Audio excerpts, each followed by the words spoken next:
क्या हाल चाल है, कैसे हो आप लोग। उम्मीद करते हैं कि आप लोग एकदम अच्छे से होंगे और बहुत ही अच्छे तरीके से मन लगा करके आप लोग पढ़ाई कर रहे होंगे।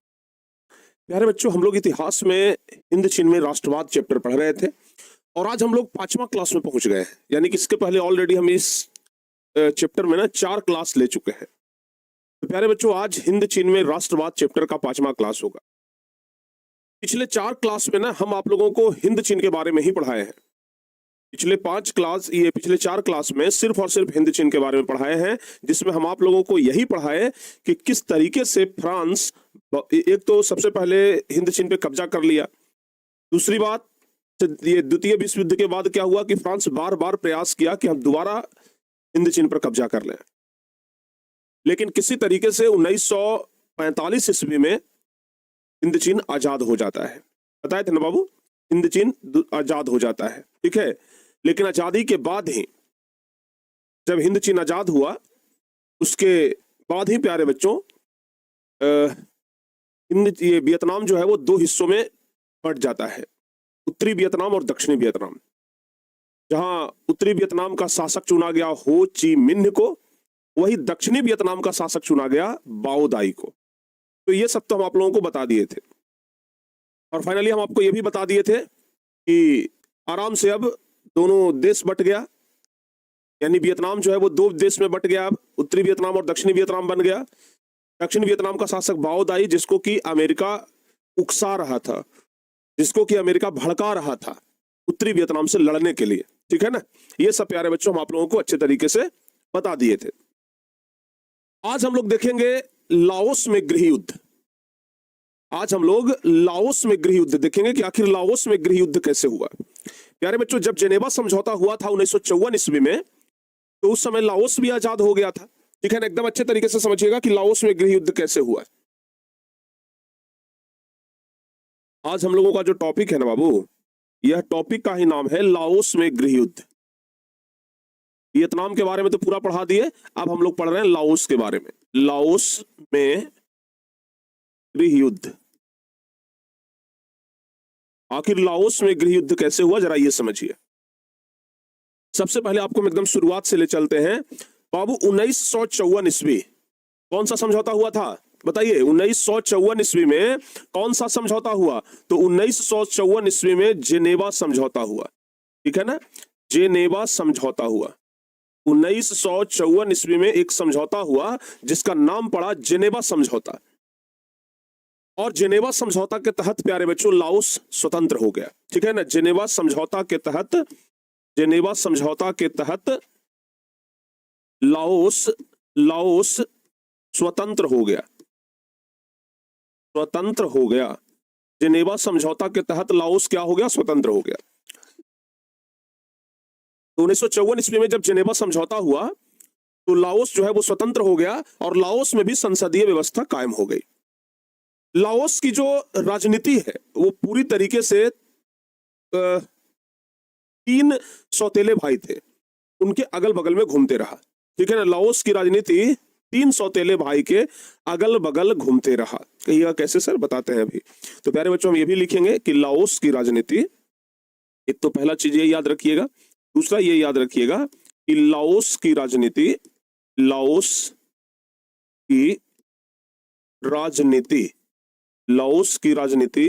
3 सौतेले भाई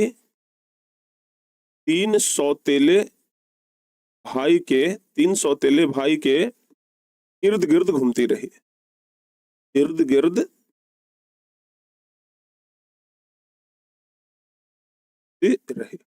ठीक है ना। लाओस की राजनीति जो है प्यारे बच्चों, एक मिनट,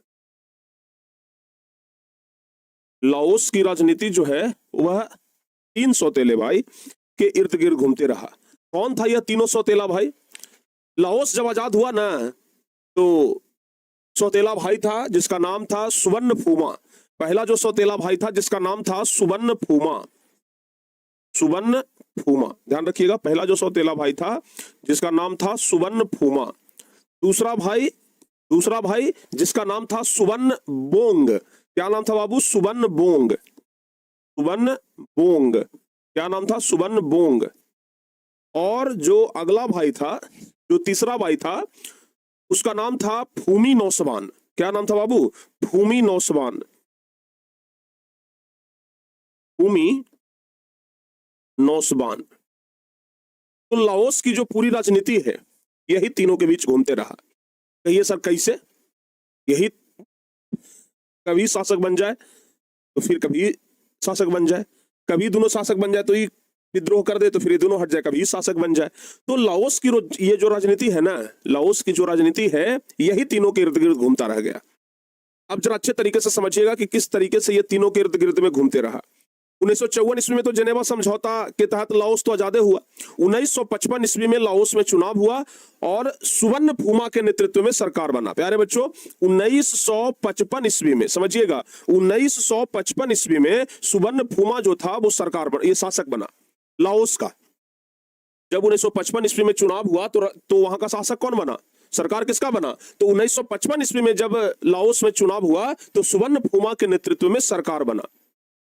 लेकिन जब 1955 में सुवर्ण फूमा के नेतृत्व में सरकार बना तो सुवर्ण बोंग कहा कि ऐसे कैसे होगा, उस सरकार बना लिया, हम विद्रोह करेंगे, ठीक है ना। और जब ये भाई सरकार बनाया तो ये भाई विद्रोह कर दिया, ठीक है ना। सुवर्ण फूमा के नेतृत्व में 1955 में सरकार बना और फिर तुरंत सुवर्ण बोंग क्या कर दिया? विद्रोह कर दिया।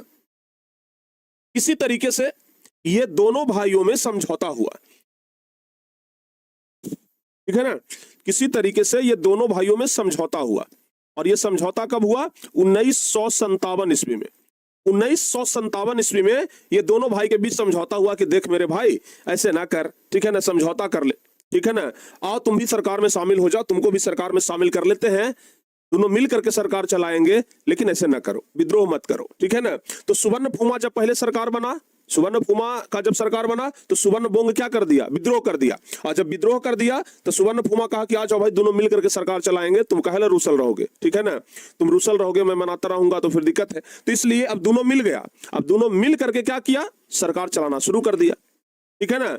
अब जब दोनों मिल करके सरकार चलाना शुरू कर दिया, जब दोनों भाई के बीच में समझौता हो गया, अमेरिका कहा कि ऐसा नहीं होना चाहिए।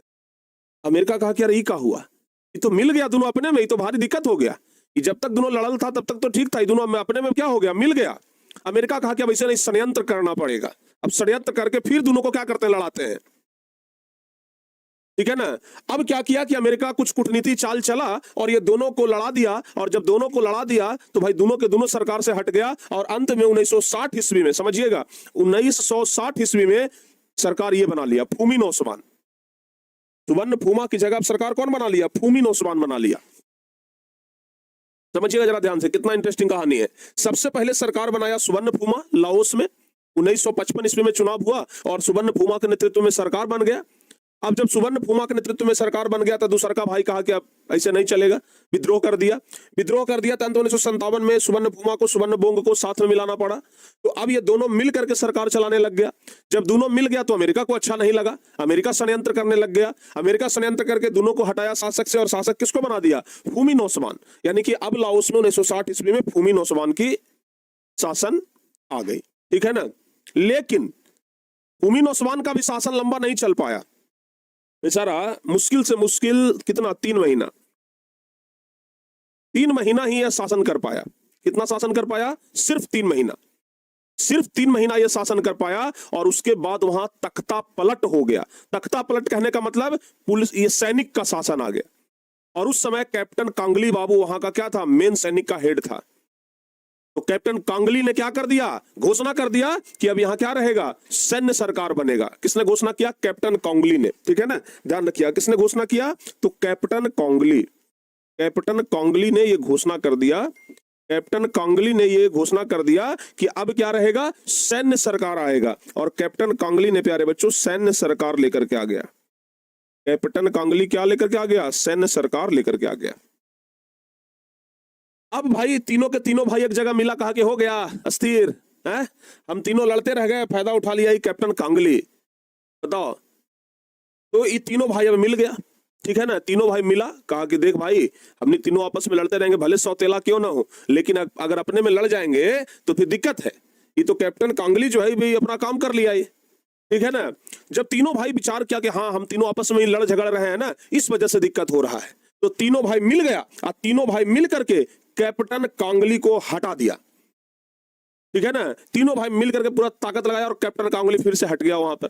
ठीक है ना, अब क्या हुआ कि जब कैप्टन कांगली हट गया, हटा तो दिया, ठीक है ना, कैप्टन कांगली हट भी गया, अब बारी था कि भाई हम, सुवर्ण फूमा कहा कि कैप्टन कांगली को हटाने में हमारा ज्यादा योगदान है। सुवर्ण बोंग कहा कि ना ना हम एकदम जान लगा दिए हैं। तब ये फूमी नौसवान कहा कि तब उन्हीं दोनों कुछ किया है, हम तो कुछ करवे नहीं किया, इससे बोल रहा है, अरे मरते मरते बचे हैं। ठीक है ना, तो अब ये कह रहा था कि हम शासक बनेंगे, ये कह रहा था कि हम बनेंगे, ये कह रहा था कि हम बनेंगे। अब हट तो गया कैप्टन कांगली, लेकिन यही तीनों आपस में लड़ गया, फिर लड़ गया। ठीक है ना, कैप्टन कांगली को हटाया और फिर तीनों आपस में लड़ गया। फिर तीनों भाई आपस में जब लड़ गया तो भाई डिसाइड नहीं हुआ कि कौन सरकार बनाएगा। इस प्रकार से लाओस में हमेशा यही सुवर्ण फूमा और सुवर्ण बोंग और फूमी नौसवान आपस में लड़ते झगड़ते रहा, कभी इसका सरकार कभी उसका सरकार, कभी फिर ये हटा तो वो बन गया, वो हटा तो वो बन गया। इस तरीके से लाओस में होता रहा और ये सब हुआ अमेरिकी षड्यंत्र के कारण। अमेरिकी षड्यंत्र के ही कारण प्यारे बच्चों घर में ही कल्ला होने लगा और इसी को गृह युद्ध तो कहते हैं।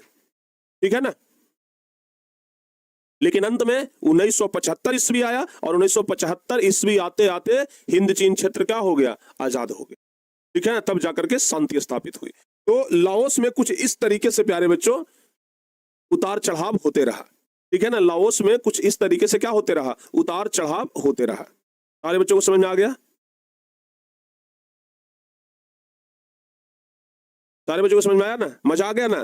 क्या क्या बताया हम, समझिएगा, फिर से एक बार रिवाइज करा देते हैं कि लाओस में गृह युद्ध कैसे हुआ। सबसे पहले 1955 ईस्वी में जेनेवा समझौता के तहत क्या हुआ, एकदम सुनिएगा ध्यान से। जेनेवा समझौता के तहत जब जेनेवा समझौता हुआ तो 1955 ईस्वी में सुवर्ण फूमा का सरकार बना। जब सुवर्ण फूमा का सरकार बना तो सुवर्ण बोंग जो है, जो कि सौतेला भाई ही था, ये क्या कर दिया, विरोध कर दिया, विद्रोह कर दिया। ठीक है ना, कहा कि नहीं अकेले अकेले सरकार चलाएगा, इसे नहीं होने देंगे। ठीक है ना, तो सुवर्ण फूमा जब सरकार बनाया तो सुवर्ण बोंग विद्रोह कर दिया। अंत में 1957 ईस्वी में दोनों के बीच समझौता हुआ, कहा कि आओ जाओ भाई दोनों मिलकर के सरकार चलाते हैं, तुमको बड़ा तकलीफ हो रहा है, पेट में दर्द हो रहा है, तो आओ पेट का दर्द ठीक करते हैं। ये दोनों मिल गया, अब दोनों मिल करके सरकार चलाने लग गया। ये जब दोनों मिल गया तो अमेरिका कहा कि ले अब हो गया उल्टा, हम चाहते थे कि दोनों लड़ते रहे, ये तो दोनों आपस में मिल गया, ये तो दिक्कत हो गया। इसलिए अमेरिका षड्यंत्र करने लगा और अमेरिका षड्यंत्र करके ये दोनों को सरकार से हटा दिया और नया सरकार बन गया फूमी नौसवान का। अब जो अमेरिका था ना वो फूमी नौसवान को बहका रहा था, ठीक है ना, कि किसी तरीके से दोनों को हटाओ और हम मदद करते हैं, तुम बन जाओ। और फूमी नौसवान 1960 ईस्वी में आ भी गया ये सत्ता में। प्यारे बच्चों, अब क्या हुआ, फूमी नौसवान जब सत्ता में आया तो मुश्किल से मुश्किल 90 दिन, हम 3 महीना की बात कर रहे हैं, मतलब 90 दिन, यानी कि 90 दिन भी सरकार नहीं चला पाया था कि वहां का जो कैप्टन था जिसका नाम था कांगली, अब कैप्टन कांगली ने ये तीनों को हटा दिया और हटा करके सैन्य सरकार लागू कर दिया। लाओस में क्या आ गया, सैन्य सरकार आ गया। अब तीनों भाई मिलकर के सोचा कि ले हो गया उल्टा, जो सोचते थे वैसे तो हुआ ही नहीं, और इसलिए तीनों भाई अब आपस में समझौता करके मिल गया और तीनों भाई मिल करके पूरी ताकत के साथ लड़ा और कैप्टन कांगली को हटा दिया। और जब कैप्टन कांगली सत्ता से हट गया तो अब बारी था नया सम्राट, नया राजा बनने का।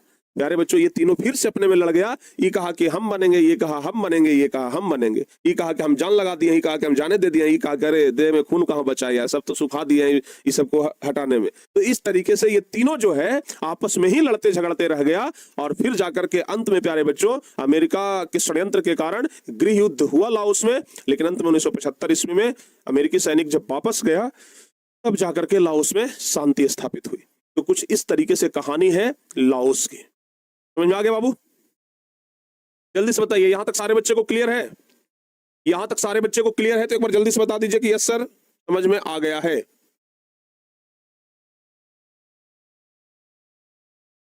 देखिए फिर दिखा, सब कुछ हम आप लोगों को बता दिए हैं। 1954 में हुए जेनेवा समझौता के तहत लाओस को स्वतंत्रता प्राप्त हो गई और वहां संसदीय राजतंत्र कायम हुआ। लाओस की राजधानी ये लाओस की राजनीति 3 सौतेले राजकुमार सुवर्ण फूमा, सुवर्ण बोंग और फूमी नौसवान के इर्द गिर्द घूमती थी। 1955 में लाओस का चुनाव हुआ था और सुवर्ण फूमा के नेतृत्व में सरकार बनी, परंतु सुवर्ण बोंग ने क्या कर दिया, विद्रोह कर दिया। 1957 में दोनों भाइयों में समझौता हो गया। 1957 में दोनों भाई में समझौता हुआ, किसमें? तो सुवर्ण फूमा में और सुवर्ण बोंग में, दोनों में समझौता हुआ और सुवर्ण बोंग भी सरकार में शामिल हो गया। परंतु अमेरिका साम्यवादियों के सरकार में शामिल होने से नाराज हो गया। अमेरिका को लगा कि ऐसा नहीं होना चाहिए था और इसलिए अमेरिका षड्यंत्र कर दिया और दोनों भाइयों को अलग करा दिया। ठीक है ना। अब 1960 में सुवर्ण फूमा की जगह फूमी नौसवान की सरकार बनी। अब क्या हुआ भाई, फूमी नौसवान का सरकार बना। अब फूमी नौसवान क्या हो गया, सत्ता में आ गया था। अब शासक कौन था, फूमी नौसवान, यानी कि जो 3rd नंबर वाला भाई था वो अब आ गया था सत्ता में।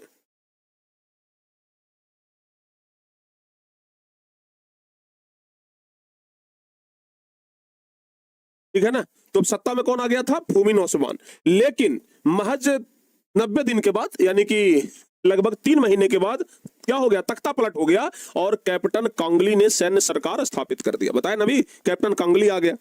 अब प्यारे बच्चों ध्यान रखिएगा कि तीनों भाइयों ने मिलकर के कैप्टन कांगली को हरा दिया, परंतु इसके बाद सत्ता पर अधिकार करने के लिए तीनों भाई फिर से आपस में लड़ने लगे। इस प्रकार से लाओस में सरकारें बनती रही और गिरती रही और अमेरिकी षड्यंत्र के कारण गृह युद्ध जो है वो जारी रहा। अमेरिका षड्यंत्र कर रहा था, गृह युद्ध क्या हो गया, शुरू ही रह गया। ठीक है ना। और अंत में अप्रैल 1975 ईस्वी में जब अमेरिकी सैनिक हिंद चीन क्षेत्र से वापस लौट गए, तब जाकर के लाओस में शांति स्थापित हुई और लाओस में साम्यवादी सरकार की स्थापना हुई जो आज भी कायम है। तो लाओस में किस तरीके से गृह युद्ध हुआ, ठीक है ना, ये आप लोग अच्छे तरीके से समझ गए। लाओस में किस तरीके से गृह युद्ध हुआ ये आप लोग बहुत अच्छे तरीके से समझ गए। बताओ आप, क्लियर ना, बहुत बढ़िया। तो यहां तक हमें लगता है कि आप लोगों को सब कुछ समझ में आ गया है। तो लाओस में गृह युद्ध बता दिए। अब सेम टू सेम प्यारे बच्चों हम लोग पढ़ेंगे जरा कंबोडिया के बारे में कि आखिर कंबोडिया में गृह युद्ध कैसे हुआ। अब हम लोग किसके बारे में पढ़ेंगे, कंबोडिया के बारे में। तो आइए हम लोग कंबोडिया के बारे में जरा देख लेते हैं कि कंबोडिया में संकट कैसे आया, कंबोडियाई संकट। ठीक है ना। तो प्यारे बच्चों अब हम लोग पढ़ेंगे कंबोडियाई संकट, कंबोडिया में संकट कैसे आया, इसको भी आप लोग स्टेप स्टेप समझ लीजिएगा। तीनों एक ही माँ के बेटे थे। एक ही माँ के बेटा को सौतेला बेटा कहते हैं। एक ही माँ का बेटा होता है उसको सगा बेटा कहते हैं। ठीक है ना। एक ही माँ का बेटा रहे उसको हम लोग कहते हैं सगा बेटा। ठीक है ना बाबू। सौतेला बेटा कहने का मतलब कि माँ अलग अलग, बाप तो एक ही रहेगा लेकिन माँ अलग अलग हो जाएगी। ठीक है ना। तो अलग अलग माँ के गर्भ से पैदा लेने वाला बच्चा जिसका बाप एक ही हो वो सौतेला बेटा कहलाता है। ठीक है ना। अरे बच्चों को समझ में आ गया। चलिए अब प्यारे बच्चों बात करते हैं कंबोडियाई संकट का। कंबोडिया में भी कुछ इसी प्रकार का संकट था। 1954 ईस्वी में जब जेनेवा समझौता हुआ तो कंबोडिया भी स्वतंत्र हुआ। उधर प्यारे बच्चों लाओस भी हुआ था, इधर कंबोडिया भी हुआ और कंबोडिया में भी स्वतंत्रता कायम हुआ। कंबोडिया में भी ये संसदीय राजतंत्र कायम हुआ और कंबोडिया का जो राजा बनाया गया, शासक बनाया गया, वह नरोत्तम सिंघानुक को बनाया गया। कंबोडिया का शासक इनको बनाया गया, नरोत्तम सिंघानुक को। ठीक है ना, ध्यान दीजिएगा। तो नरोत्तम सिंघानुक अब कंबोडिया के शासक बने, लेकिन नरोत्तम सिंघानुक ने गुट निरपेक्षता की नीति अपनाई। नरोत्तम सिंघानुक शासन बनने के बाद कौन सा नीति अपनाए, तो ध्यान रखिएगा, गुट निरपेक्षता की नीति। अब ये गुट निरपेक्षता की नीति क्या है, तो प्यारे बच्चों गुट निरपेक्षता कहने का मतलब हुआ कि विभिन्न शक्ति गुटों से दूर रहते हुए अपनी स्वतंत्र निर्णय और राष्ट्रीय हित के अनुसार सही या न्याय का साथ देना। तो नरोत्तम सिंघानुक जब राजा बने, जब शासक बने, तो गुट निरपेक्षता की नीति अपनाई और अमेरिका इस नीति को पसंद नहीं करता था। यानी कि नरोत्तम सिंघानुक अच्छा काम करने के लिए, सही न्याय करने के लिए, सबका साथ देने के लिए, सबका विकास करने के लिए गुट निरपेक्षता की नीति अपनाई थी। अमेरिका को लगा कि ये तो दिक्कत हो जाएगा। अमेरिका ना बड़ा मतलब शुरुआती में ना बड़ा चंट वाला काम किया है। ठीक है ना। बताइए क्या जरूरत था उनको ये सब चीज में उलझने का, भाई आजाद हो गया था तो बढ़िया से शासन चलाने देते, लेकिन ना उसको तो उंगली करना था। तो बाबू क्या हुआ कि अमेरिका को यह नीति पसंद नहीं आई। ठीक है ना। अमेरिका इस नीति को पसंद नहीं किया और थाईलैंड को उकसा करके कंबोडिया को बहुत परेशान करवाता था। अमेरिका ना अपने सामने से नहीं लड़ता था, कभी उसको उकसा दिया, कभी उसको उकसा दिया, कभी उसको उकसा दिया कि जाओ उससे लड़ जाओ, कभी उसको उकसा दिया कि जाओ उससे लड़ जाओ, इस तरीके से करता था। तो कंबोडिया के लिए किसको उकसा दिया, थाईलैंड को उकसा दिया। अब अमेरिका नीति से परेशान होकर के कंबोडिया ने अमेरिकी मदद लेना इनकार कर दिया। कंबोडिया को भी पता था कि अमेरिका सब परेशान करवा रहा है, तो इसलिए कंबोडिया कहा कि हमको अमेरिका का मदद अब नहीं चाहिए, हम नहीं लेंगे। जब अमेरिका से मदद लेना बंद कर दिया कंबोडिया ने, तो अमेरिका को लगा कि तो हमारा भारी अपमान है, ये तो हमने बेइज्जती कर दिया। ठीक है ना। तो अमेरिका को बेइज्जती लगा और बेइज्जती लगा तो अमेरिका क्या किया, कंबोडिया की सीमा पर स्थित गांव पर हमला कर दिया। अमेरिका को लगा कि तो हमारी बेइज्जती हो गया, तो अमेरिका क्या किया कि कंबोडिया पर हमला कर दिया। ठीक है ना। और इस पर कंबोडिया ने अमेरिका से अपने राजनीतिक संबंध तोड़ लिए। जब हमला कर दिया तो युद्ध हो गया तो भाई कोई संबंध नहीं रहेगा, सारा संबंध टूट गया। ठीक है ना। तो अमेरिका से क्या हुआ, सारा संबंध खत्म हो गया। 1969 ईस्वी में अमेरिका ने कंबोडिया पर हवाई हमला किया। अब और ज्यादा हवाई हमला किया कौन? अमेरिका, ठीक है ना। 1969 ईस्वी में हवाई हमला किया और हवाई जहाज से जहरीली दवा की बारिश कर दी। कंबोडिया को लगभग 40,000 एकड़ भूमि में लगी रबर की फसल को नष्ट कर दिया। अमेरिका क्या किया? हवाई हमला किया और हवाई हमला करके हवाई जहाज से जितना रबर का फसल लगा हुआ था सब पर केमिकल छिड़क दिया। अब जब केमिकल छिड़क दिया तो पूरा रबर का जो फसल था वो बर्बाद हो गया, ठीक है ना। पूरा रबर का फसल क्या हो गया? बर्बाद हो गया, खत्म हो गया। और अमेरिका ने 1970 में नरोत्तम सिंघानू को हटा भी दिया और अपने समर्थक जनरल लोन नोल को सरकार बना दिया। अंत में युद्ध हुआ अमेरिका के साथ, अमेरिका जीता भी।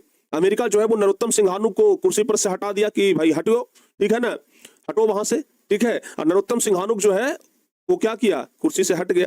अब नरोत्तम सिंघानू की जगह नया राजा कौन बन गया? General loan Nol. नाम जरा बढ़िया से बोलिएगा, जल्दी जल्दी में बोल नहीं पाइएगा। जनरल लोन लोल, भाई लोल बोला जाता है, लोल। आप लोग बोल करके देखिए ना, ट्राई करिए, काहेला ऐसा नाम रखता है, सब समझ में नहीं आता है? आओ कोई बढ़िया लोल फोल वाला नाम रख दिया, बताओ भाई, जिसको जल्दी जल्दी में बोल नहीं सकते, कुछ और बोला जाएगा। आप लोग बोल करके देखिए तो, जनरल लोन लोल, जनरल लोल लोल बोला जाता है। एक से मतलब 2-3 बार से मतलब 2 बार भी आप बढ़िया से नहीं बोल पाइएगा। जनरल लोन जनरल लोन नोल, जनरल लोन ये नोल, बताओ ये कैसे बुला रहा है, ठीक है ना। जनरल लोन नोल अब सरकार बन गया था। अब नया सरकार कौन बन गया था? नरोत्तम सिंघानू की जगह।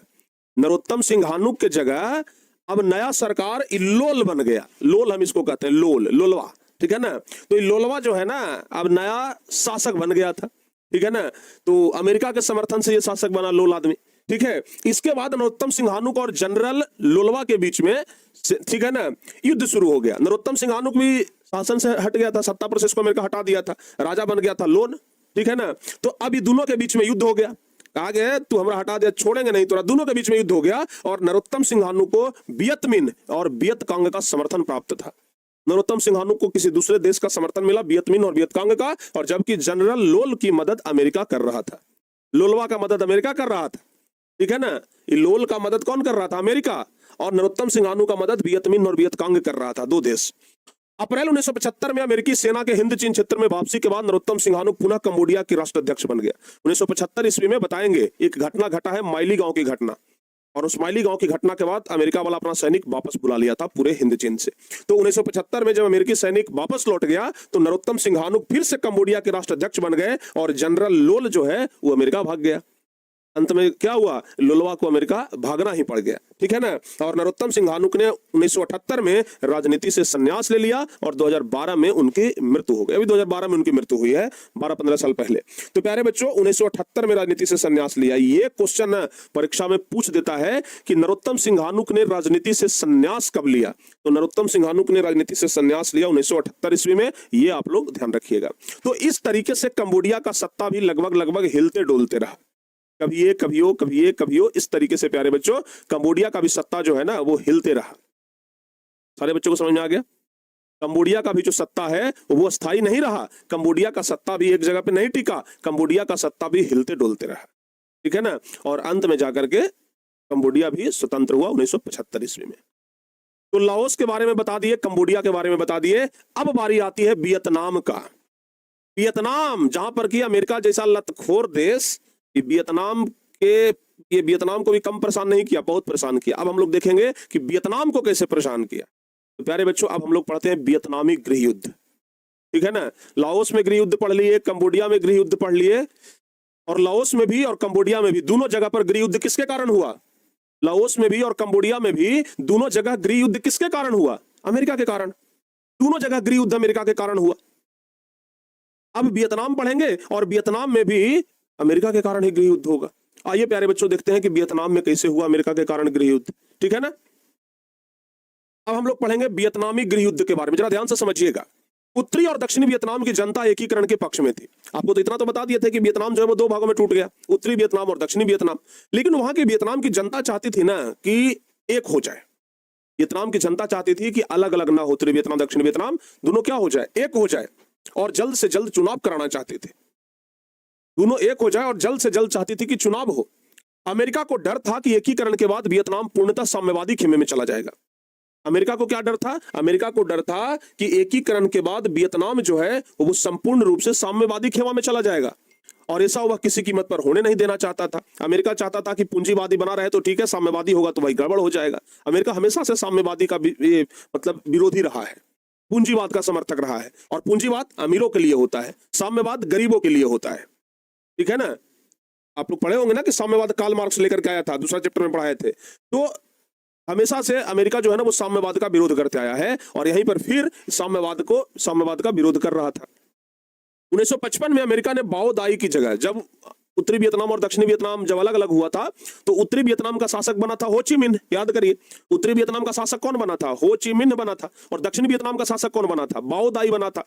लेकिन 1955 ईस्वी में बाओ दाई को हटा दिया अमेरिका ही बनाया था बाओ दाई को। अमेरिका क्या किया? हटा दिया।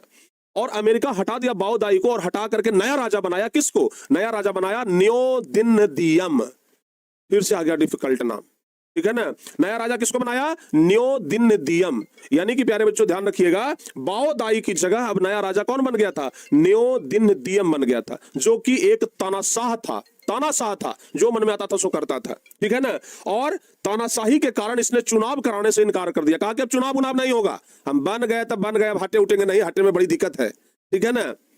ये जो बना न्यो दिन दियम, ठीक है ना, तो ये जब एक बार शासक बन गया तो कहा कि अब चुनाव वाला सिस्टम खत्म करो, अब हम बन गए हैं तो बन गया, मरले पर हटेंगे, बार बार हटे उठे में बड़ा दिक्कत होता है। ठीक है ना? ये अलग अपना लोलवा काम कर रहा था।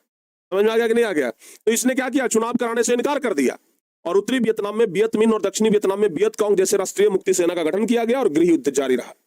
हो गया यहां पर भी गृह युद्ध। समझ में आया? अब क्या हुआ कि भाई शासक अमेरिका का आदमी था, वियतनाम का शासक, दक्षिणी वियतनाम का शासक अमेरिका का आदमी था। अंत में 5 अगस्त 1964 ईस्वी को, समझिएगा, 5 अगस्त 1964 ईस्वी को अमेरिका ने वियतनाम पर आक्रमण कर दिया। 5 अगस्त 1964 ईस्वी को अमेरिका को ना खुजली हो रहा था, मच्छर काट रहा था, उसको बर्दाश्त से नहीं हो रहा था कि भाई उत्तरी वियतनाम को रहने दे। अमेरिका अंत में क्या करता है? 1964 ईस्वी में उत्तरी वियतनाम पर आक्रमण कर दिया। बाबू वियतनाम में कौन सा वियतनाम? उत्तरी वियतनाम पर आक्रमण किया, क्योंकि दक्षिणी वियतनाम तो इसका अपना आदमी था, इसका अपना वहां शासन चल रहा था। तो उत्तरी वियतनाम पर आक्रमण कर दिया, और अमेरिका ने पूरा ताकत लगा दिया, खतरनाक हथियार, टैंक, बम बरसक विमान का प्रयोग किया, और साथ ही साथ रासायनिक हथियार का भी प्रयोग किया। रासायनिक हथियार में 2 हथियार का बड़ा चर्चा हुआ, जिसका नाम था नापाम बम और एजेंट ऑरेंज।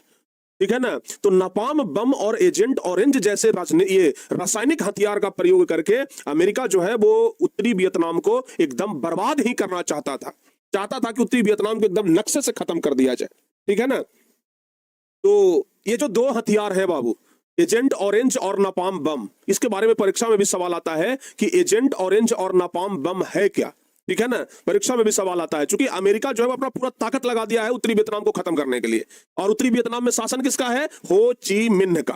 ठीक है ना? तो उत्तरी वियतनाम को खत्म करने के लिए गोला बारूद, बम बरसक विमान सब भेज दिया है अमेरिका। ठीक है ना? बड़का बड़का बम गिराता है, उधर से एजेंट ऑरेंज और नापाम बम जैसा, उसके पास क्या है? रासायनिक हथियार भी है। ठीक है ना? जिसका प्रयोग वो उत्तरी वियतनाम के ऊपर कर रहा है। तो प्यारे बच्चों, अब सवाल बनता है कि रासायनिक हथियार एजेंट ऑरेंज और नापाम बम क्या था? नापाम बम और एजेंट ऑरेंज है क्या? तो बाबू ध्यान रखिएगा, अगस्त 1964 ईस्वी में अमेरिका के द्वारा उत्तरी वियतनाम के लोगों के ऊपर अनेक प्रकार के अस्त्र शस्त्र का प्रयोग किया जा रहा था। जब लड़ाई हो रहा था तो अमेरिका के द्वारा उत्तरी वियतनाम के लोगों के ऊपर अनेक प्रकार के अस्त्र का प्रयोग किया जा रहा था, जैसे गोला बारूद, बम बरसक विमान, टैंक इत्यादि। इसके अलावा रासायनिक पदार्थ का भी छिड़काव किया गया, जो अत्यंत घातक और पर्यावरण के लिए घातक था। अमेरिका क्या किया कि रासायनिक पदार्थ का छिड़काव हेलीकॉप्टर से कर दिया, ऊपर ही से एकदम समझिए कि एसिड गिरा दिया टाइप का। ठीक है ना? सबसे पहले नापाम बम एक प्रकार का अग्नि बम है। अमेरिका क्या किया? उत्तरी वियतनाम के ऊपर नापाम बम पटक दिया। अब नापाम बम जो है प्यारे बच्चों एक अग्नि बम है। ठीक है ना? और इसमें प्यारे बच्चों नापाम बम में ऑर्गेनिक कंपाउंड और गैसोलीन का मिश्रण का उपयोग किया जाता है, जो त्वचा से चिपक करके उसे जला देता है। जैसे आप लोग देखते हैं कभी पॉलिथीन अगर जलता है और पॉलिथीन गलती से स्किन पे टच हो गया जलते हुए, तो भाई एकदम सट जाता है, और जब कबड़ेगा तो मांस लेकर के कबड़ेगा, ऐसे नहीं कबड़ेगा। तो नापाम बम उसी प्रकार का एक हथियार था। उत्तरी वियतनाम के ऊपर नापाम बम गिरा दिया गया, अग्नि बम था, सबके जाकर के शरीर में चिपक गया। अब शरीर से उखाड़ा, पूरा मांस ले उखाड़ गया, सब लोगों को, अधिकांश लोगों को जला दिया। ठीक है ना। तो अमेरिका जो है वो नापाम बम का प्रयोग किया। अब ये एजेंट ऑरेंज क्या है? एजेंट ऑरेंज, ऑरेंज पट्टियों वाले ड्रमों में रखा जाने वाला एक जहर है।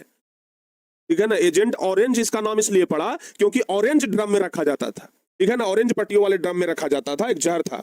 ऐसा जहर था कि भाई अगर ऊपर से छिड़काव कर दिया जाए तो सारा पेड़ पौधा सूख जाएगा, सारा के सारा फसल सूख जाएगा। तो अमेरिका सोचा कि लो पूरा फसल ही बर्बाद कर देते हैं, इसलिए ये जो एजेंट ऑरेंज है उसका छिड़काव कर दिया। तो फसल भी सूख गया, पेड़ पौधा भी सूख गया। ठीक है ना। पेड़ पौधे तक सूख गए, फसल सूख गया, और मनुष्यों में जन्मजात विकलांगता की समस्या उत्पन्न हो गई। इस बम के उपयोग से, एजेंट ऑरेंज नामक जो रासायनिक बम का उपयोग किया गया, इसके उपयोग से क्या हुआ? जो बच्चा जन्म ले रहा था ना, वो विकलांग जन्म ले रहा था। जैसे आप लोग जापान के बारे में सुने होंगे कि जब हिरोशिमा और नागासाकी पर परमाणु बम गिराया गया तो आज भी वहां का जो बच्चा जन्म लेता है वो अधिकांश विकलांग होता है। सेम उसी प्रकार से यहां पर भी, उत्तरी वियतनाम में भी एजेंट ऑरेंज तो जो था ना प्यारे बच्चों, इसका छिड़काव किया गया, पेड़ पौधे सूख गए, फसल सूख गया, और बच्चे सब विकलांग पैदा होने लगे। एक ऐसा जहर था जिससे कि पेड़ पौधों की पत्तियां झुलस जाती थी और पेड़ मर जाते थे। अमेरिका इसका इस्तेमाल जंगलों के साथ साथ खेती और आबादी वाले हिस्सों पर जम करके किया। यह काफी जहरीला था। कहा जाता है कि 1967 ईस्वी तक अमेरिका ने उत्तरी वियतनाम के ऊपर इतना बम गिराया जितने द्वितीय विश्व युद्ध में जर्मनी ने इंग्लैंड पर भी नहीं गिराया था। सोचो, द्वितीय विश्व युद्ध में उतना बम नहीं चलाया था जर्मनी जितना बम अमेरिका चला दिया उत्तरी वियतनाम के ऊपर। क्या समझ सकते हैं ना? अमेरिका अपना पूरा ताकत लगा दिया था। ऐसा माना जाता है कि 1.1 करोड़ गैलन का छिड़काव किया गया था। ये जो एजेंट ऑरेंज और नापाम बम है ना, ये थोड़ा मोड़ा नहीं छिड़का था, 1.1 करोड़ गैलन का छिड़काव किया था, जिससे फसल के साथ साथ जंगल भी जल करके राख हो गए। और ऐसा कहा जाता है कि अमेरिका एक गृह युद्ध में लगभग 2 से 2.5 अरब डॉलर खर्च किया था। सोच, उस समय की बात है, कितना 70-80 साल हो गया, और उस समय प्यारे बच्चों 2 से 2.5 अरब डॉलर, समझ रहे हैं ना, 2 से 2.5 अरब डॉलर खर्च किया। समझ सकते हैं कितना खर्च किया था।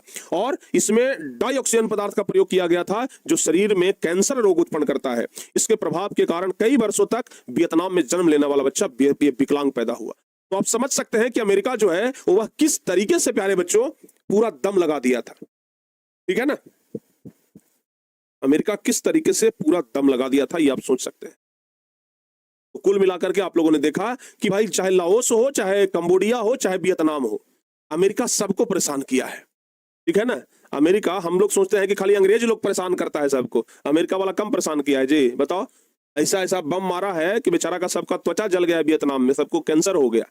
ठीक है ना। तो इस तरीके से प्यारे बच्चों अमेरिका जो है वो सब लोगों को परेशान करने का काम किया, जो भी साम्यवादी का रास्ता अपनाया, क्योंकि अमेरिका पूंजीवादी का समर्थक था। ठीक है ना। यहां तक सारे बच्चों को क्लियर हो गया। आइए अब प्यारे बच्चों एक छोटा सा टॉपिक है, पूर्व की ओर चलो आंदोलन। ठीक है ना। छोटा सा टॉपिक है, पूर्व की ओर चलो आंदोलन। समझिएगा, पूर्व की ओर चलो आंदोलन। वियतनाम में युवा वर्ग के लोग क्रांतिकारी गतिविधियों में संलिप्त होने के लिए और फ्रांसीसियों के अत्याचार से बचने के लिए जापान और चीन के इलाकों में जाकर के शरण लेते थे। चूंकि उत्तरी वियतनाम पर लगातार बम गिराया जा रहा था, अमेरिका के द्वारा लगातार बम गिराया जा रहा था, तो इसलिए चाहे अमेरिका हो जाए, चाहे कंबोडिया हो जाए, ठीक है ना, चाहे लाओस हो जाए, सबको तो परेशान करवे किया है। तो अमेरिका के ऊपर लगातार जो बम गिर रहा था, इसके वजह से बहुत सारे लोग डरे हुए थे, सहमे हुए थे, और इसलिए वे कहां जाकर के, जापान में और चीन के इलाकों में जाकर के शरण ले रहे थे, छिप रहे थे, और वहीं से शिक्षा ग्रहण करके क्रांतिकारी गतिविधियों को अंजाम देते थे। और चूंकि चीन और जापान दोनों ही वियतनाम के पूर्व में था, चीन और जापान दोनों कहां है, तो वियतनाम के पूरब साइड में है, और लोगों ने चीन और जापान जाने के लिए एक आंदोलन जैसा माहौल खड़ा कर दिया था। यानी कि जब अमेरिका का बम गिरने लगा तो लोग कहा कि भागो रे भागो, एकदम भागो, सब किधर भागो, तो इधर जापान की ओर भागो, चाइना की ओर भागो, वहीं जाकर के छिप जाओ, वहीं जाकर के जान बच सकता है। और सब लोगों ने एकदम आंदोलन की तरह वहां पर जाना शुरू कर दिया, और बस इसे ही हम लोग क्या कहते हैं, पूर्व की ओर चलो आंदोलन के नाम से जानते हैं। इसी को हम लोग जानते हैं पूर्व की ओर चलो आंदोलन। सारे बच्चों को समझ में आया? सारे बच्चों को समझ में आया? इसी को कहते हैं पूर्व की ओर चलो आंदोलन। तो प्यारे बच्चों अमेरिका लगातार क्या कर रहा था, परेशान कर रहा था। ठीक है ना। इसी को कहते हैं पूर्व की ओर चलो आंदोलन। अच्छा, अभी तो हम आपको बस इतना ही बताए हैं, और भी अमेरिका बहुत घटिया घटिया काम किया है। हो ची मिन्ह जो उत्तरी वियतनाम का शासक था, वो प्यारे बच्चों एक रास्ता बनाया था, और उस रास्ता का नाम था हो ची मिन्ह मार्ग। और वियतनाम के जो सिपाही थे वो इसी मार्ग का उपयोग करते थे। सिपाहियों के लिए इसी मार्ग से हथियार भी जाता था, सिपाहियों के लिए इसी मार्ग से भोजन भी जाता था। अमेरिका क्या करता था ना कि बार बार रास्ते को उड़ा देता था बम से। ठीक है, अमेरिका क्या करता था कि रास्ते को ही बार बार बम से उड़ा देता था। तो प्यारे बच्चों, हो ची मिन्ह मार्ग के बारे में हम आप लोगों को अगली क्लास में पढ़ाएंगे। ठीक है ना, हो ची मिन्ह मार्ग के बारे में हम आप लोगों को अगली क्लास में पढ़ाएंगे। आज हम आप लोगों को क्या पढ़ा दिए? सबसे पहले पढ़ा दिए लाओस में गृह युद्ध, फिर कंबोडिया में गृह युद्ध, फिर वियतनाम का युद्ध, वियतनाम में गृह युद्ध। तो आज लाओस, कंबोडिया और वियतनाम तीनों का गृह युद्ध समझा दिए। अगली क्लास में बताएंगे हो ची मिन्ह मार्ग के बारे में, जिसे अमेरिका बार बार बम से उड़ाता रहा और हो ची मिन्ह और वियतनाम के लोग बार बार राताराती सब सड़क बना देते थे। ठीक है ना। तो प्यारे बच्चों, सर ऑस्ट्रिया भी वैसे ही था। हाँ, शुरुआत में तो भाई ऑस्ट्रिया भी उसने था, अमेरिका भी उसने कर रहा था। ठीक है ना, लतखोराई वाला काम करना था बस, और कोई तो काम था नहीं। तो कुल मिलाकर के प्यारे बच्चों इस तरीके से काम हो रहा था। हो ची मिन्ह जो है लगातार बेचारा संघर्ष कर रहा था, लेकिन अमेरिका भी पूरा अपना दम लगाए हुए था। ठीक है, तो प्यारे बच्चों कुल मिलाकर के बात यहीं तक आया है कि हो ची मिन्ह मार्ग के बारे में अब हम लोगों को अगली क्लास में समझना है। ठीक है ना। तो चलिए मिलते हैं प्यारे बच्चों, अगली क्लास में आपका ये चैप्टर समाप्त हो जाएगा। अगली क्लास में आपका ये चैप्टर समाप्त हो जाएगा। कल सुबह में हम ये चैप्टर समाप्त कर देंगे, कल शाम में हम इसको ऑब्जेक्टिव क्वेश्चन भी क्लियर करा देंगे। तो कल आपका ये चैप्टर खत्म हो जाएगा। ठीक है ना। तो मिलते हैं प्यारे बच्चों शाम वाली क्लास में। और अब शाम में आप लोग अच्छे तरीके से आज बायोलॉजी का दूसरा नंबर चैप्टर पढ़ने के लिए तैयार रहिएगा। तो शाम में मिलते हैं, तब तक के लिए जय हिंद।